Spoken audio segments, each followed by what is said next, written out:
தொடக்க நூல் அதிகாரம் 2. விண்ணுலகும் மண்ணுலகும் அவற்றில் உள்ள அமைப்புகள் அனைத்தும் உருவாக்கப் பெற்று நிறைவெய்தின.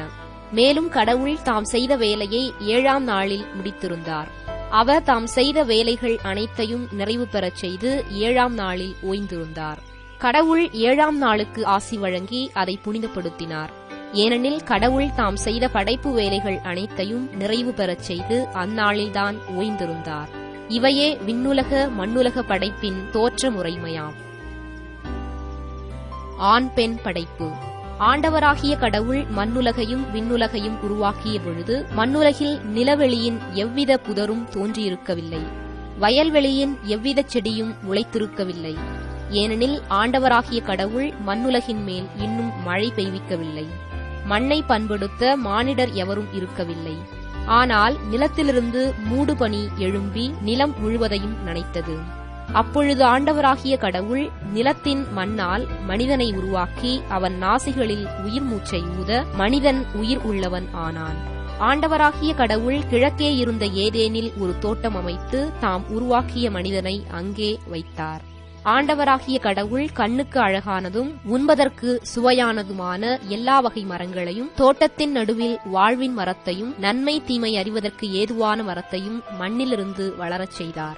தோட்டத்திற்குள் நீர் பாய்வதற்காக ஏதேனிலிருந்து ஆறு ஒன்று ஓடிக்கொண்டிருந்தது. அது அங்கிருந்து பிரிந்து 4 சிறப்புமிகு ஆறுகள் ஆயிற்று. முதலாவதன் பெயர் பீசோன். இது கவீலா நாடு முழுவதும் வளைந்து ஓடுகின்றது. அங்கே பொன் விளையும். அந்நாட்டு பொன் பசும் பொன். அங்கே நறுமணப் பொருள்களும் வண்ண மணிக்கற்களும் உண்டு. இரண்டாவது ஆற்றின் பெயர் கீகோன். இது எத்தியோப்பியா நாடு முழுவதும் வளைந்து ஓடுகின்றது. மூன்றாவது ஆற்றின் பெயர் திக்ரீசு. இது அசிரியாவிற்கு கிழக்கே ஓடுகின்றது. நான்காவது ஆறு யூப்ரதீசு. ஏதேன் தோட்டத்தை பண்படுத்தவும் பாதுகாக்கவும் ஆண்டவராகிய கடவுள் மனிதனை அங்கு கொண்டு வந்து குடியிருக்கச் செய்தார். ஆண்டவராகிய கடவுள் மனிதனிடம், தோட்டத்தில் இருக்கும் எந்த மரத்திலிருந்தும் உன் விருப்பம் போல் நீ உண்ணலாம், ஆனால் நன்மை தீமை அறிவதற்கு ஏதுவான மரத்திலிருந்து மட்டும் உண்ணாதே, ஏனெனில் அதிலிருந்து நீ உண்ணும் நாளில் சாகவே சாவாய் என்று கட்டளையிட்டுச் சொன்னார். பின்பு ஆண்டவராகிய கடவுள் மனிதன் தனிமையாக இருப்பது நல்லதன்று, அவனுக்கு தகுந்த துணையை உருவாக்குவேன் என்றார். ஆண்டவராகிய கடவுள் மண்ணிலிருந்து எல்லா காட்டு விலங்குகளையும் வானத்து பறவைகளையும் உருவாக்கி அவற்றிற்கு மனிதன் என்ன பெயரிடுவான் என்று பார்க்க அவற்றை அவனிடம் கொண்டு வந்தார். உயிருள்ள ஒவ்வொன்றுக்கும் அவன் என்ன பெயரிட்டானோ அதுவே அதன் பெயராயிற்று. கால்நடைகள், வானத்து பறவைகள், காட்டு விலங்குகள் ஆகிய எல்லாவற்றிற்கும் மனிதன் பெயரிட்டான்.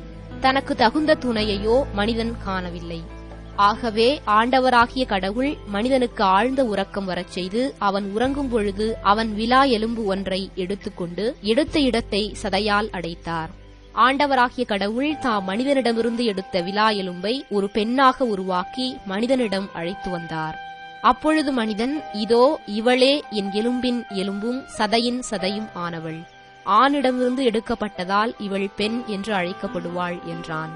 இதனால் கணவன் தன் தாய் தந்தையை விட்டுவிட்டு தன் மனைவியுடன் ஒன்றித்திருப்பான். இருவரும் ஒரே உடலாயிருப்பர். மனிதன் அவன் மனைவி ஆகிய இருவரும் ஆடையின்றி இருந்தனர். ஆனால் அவர்கள் வெட்கப்படவில்லை.